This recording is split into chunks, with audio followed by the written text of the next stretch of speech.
How you doing? Brian from Garage Mahal. Today we are going to be talking about camshaft sensors or crankshaft sensors.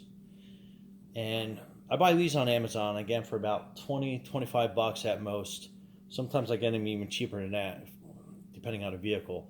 But I use them on Mercedes, BMW, even some other smaller foreign cars like Suzuki's. And I've had no problems putting these in and having a vehicle work and having no issues.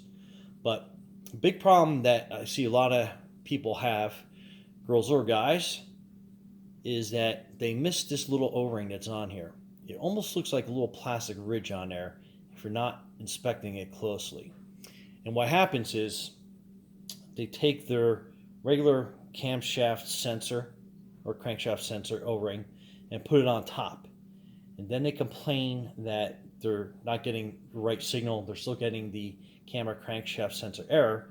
And absolutely, because instead of being close, you're further away because you have these two O-rings. But you may not know that there's a second O-ring on here. I know I didn't in the beginning, and I had made that mistake. So what I do is when I get the sensors, I take that little skinny O-ring, I just throw it in a drawer, throw it out, whatever you want to do with it. And then I use the original O-ring that comes with the car manufacturer. Always inspect it, clean it, make sure it's good, it's not cracked. If it has a crack or a break in it, you definitely probably should go to the dealer and get one of those O-rings, or if you have an O-ring kit, you can duplicate that, and that will work out really good.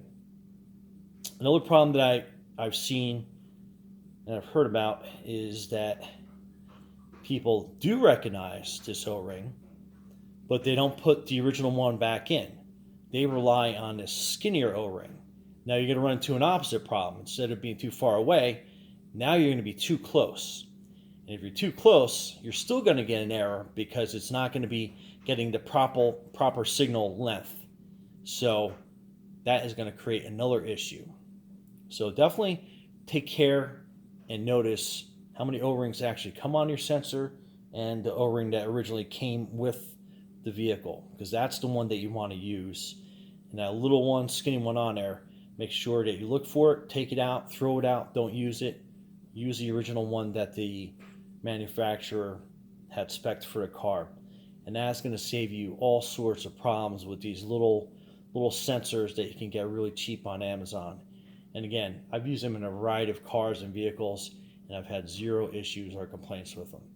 The only issues that I run across is where I've actually run into somebody that has replaced this crank or camshaft sensor themselves, but they have both O-rings stacked, and again, that's going to create a distance issue, and it's going to make the magnet seem too weak, and you're not getting the proper signal.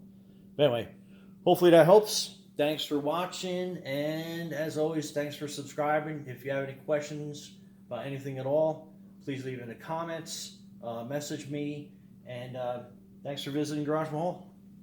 Thanks.